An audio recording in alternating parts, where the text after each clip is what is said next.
جنوبی کوریا میں طیارے کو لینڈنگ کے دوران حادثہ، آگ لگنے سے 28 مسافر ہلاک۔ طیارے میں 175 مسافر اور عملے کے 6 افراد سوار تھے۔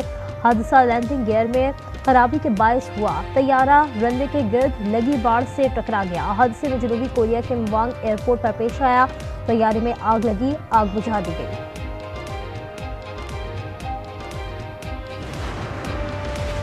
کرم کی صورتحال پر کوہاٹ میں گرینڈ جرگہ۔ گزشتہ روز فریقین کسی حتمی معاہدے تک نہ پہنچ سکے۔ کمشنر کوہاٹ کے مطابق جرگہ ممبران کے تحفظات دور ہونے پر ہی پائیدار معاہدہ ہوگا۔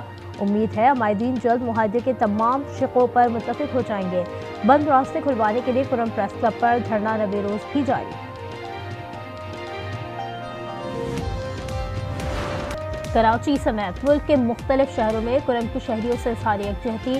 کراچی میں 12 مقامات پر دھرنے، سڑکوں کی بندش سے ٹریفک کی روانی برہم، شہری گھنٹوں سڑکوں پر رلتے رہے۔ حیدرآباد میں گل سینٹر چوک پر دھرنا، ٹریفک کی آمد و رفت معطل۔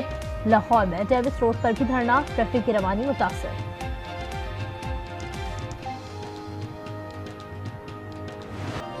ملک میں کڑاکے کی سردی برقرار، بالائی علاقوں میں برف باری کا سلسلہ جاری۔ اسکردو میں 3 انچ برف پڑ چکی ہے۔ سردی کی شدت مزید بڑھ گئی، شمالی بلوچستان میں فر ہوائیں۔ کوئٹہ میں پارہ -6 ہو گیا۔ کراچی، حیدرآباد، ٹھٹھہ، تھرپارکر سمیت زیریں سندھ میں سرد ہوائیں۔ کراچی میں پارہ 6.5 ڈگری تک گر گیا۔ پنجاب کے کئی شہروں میں رات گئے دھند، موٹر وے مختلف مقامات سے ٹریفک کے لیے بند۔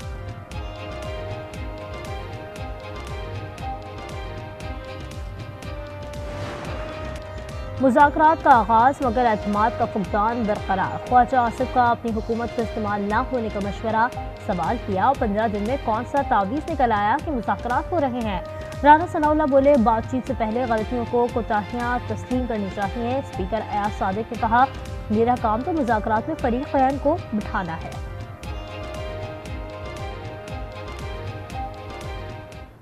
میرا رول بڑا لمیٹڈ رول ہے، ان کو فیسیلیٹیٹ کرنا، ان کو بٹھانا، ان کی بات چیت کرانا۔ اس قسم کا تاثر ہم بالکل رد کرنا چاہتے ہیں کہ یہ کوئی ایسی نیگوسیشن ہو رہی ہے جس میں کہ بانی چیئرمین عمران خان وہ اپنے لیے کوئی گنجائش ڈھونڈ رہے ہیں۔ ایسا بالکل نہیں ہے۔ بانی مذاکرات میں اپنے لیے کوئی گنجائش نہیں ڈھونڈ رہے ہیں۔ مذاکرات کی کامیابی اور ناکامی کی ذمہ داری حکومت پر ہوگی۔ شبلی فراز کی میڈیا سے گفتگو، عمر ایوب نے کہا حکومت بے درد پیر سے طریقے سے عوام پر ظلم ڈھا رہی ہے۔ اسد قیصر بولے سب سے بڑی پارٹی کو دیوار سے لگایا جا رہا ہے۔ مذاکرات میں تمام مطالبات پر بات ہوگی، چاہیں گے معاملات 31 جنوری سے قبل ہو جائیں۔ عرفان صدیقی کے آج نیوز کے پروگرام روبرو میں گفتگو، کہا طے ہوا ہے عدالتی فیصلوں اور تنقید کو مذاکرات پر اثر انداز نہیں ہونے دیں گے۔ نون لیگ اتفاق رائے سے فیصلے کرے، کامیابی سے حکومت کرنے کا یہی راستہ ہے۔ بلاول بھٹو کی پھر حکومت پر وارننگ، کہا نون لیگ سمجھتی ہے اسے پوچھنے کی ضرورت نہیں، ان کے پاس یک طرفہ فیصلوں کی اکثریت نہیں، معاہدے کے تحت لیگی وزیر اعظم کو ووٹ دیا، امید ہے ہماری شکایت کو سنجیدگی سے لیا جائے گا۔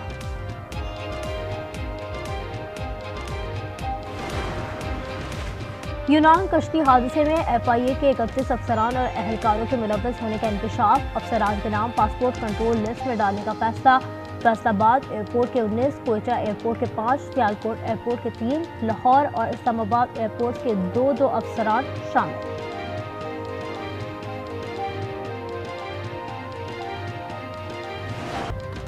کرم اور شمالی وزیرستان میں فتنہ، خوارج کے دہشت گردوں کی دور اندازی کی کوشش ناکام، 15 سے زائد خوارج ہلاک۔ خارجیوں اور افغان طالبان کے گزشتہ رات پاکستانی پوسٹوں پر بھاری ہتھیاروں سے حملے، سیکیورٹی فورسز نے بلا اشتعال فائرنگ کا بھرپور جواب دیا، افغان طالبان 6 چوکیاں چھوڑ کر بھاگ گئے۔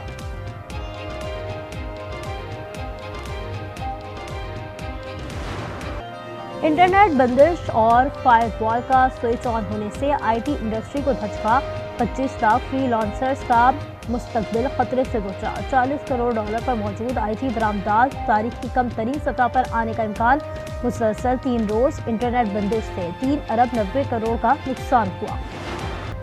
سمندر میں ایسی کون سی مچھلیاں ہیں جو صرف پاکستان کا کیبل کھاتی ہیں؟ بلاول بھٹو نے سوال اٹھا دیا، کہا آئی ٹی سیکٹر کو بھارت اور چین جیسی سہولتیں دینا ہوں گی۔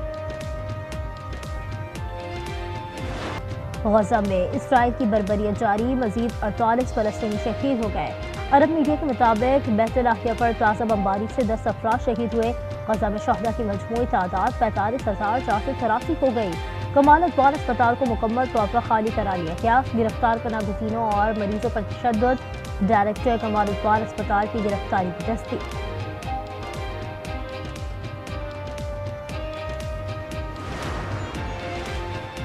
قطری وزیر اعظم اور وزیر خارجہ سے دوحہ میں حماس کے وفد کی ملاقات، جنگ بندی مذاکرات کی تازہ ترین پیش رفت کا جائزہ لیا گیا۔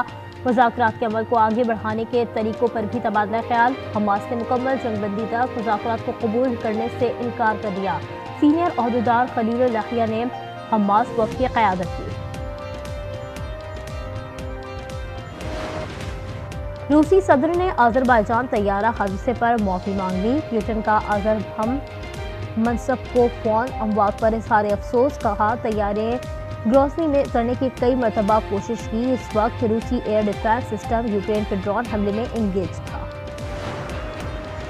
چترال میں شندور آئس اسپورٹس چیلنج مقابلے ختم ہو گئے۔ ہاکی فائنل میں گلگت بلتستان نے چترال کو 3 کے مقابلے 4 گول سے ہرا دیا۔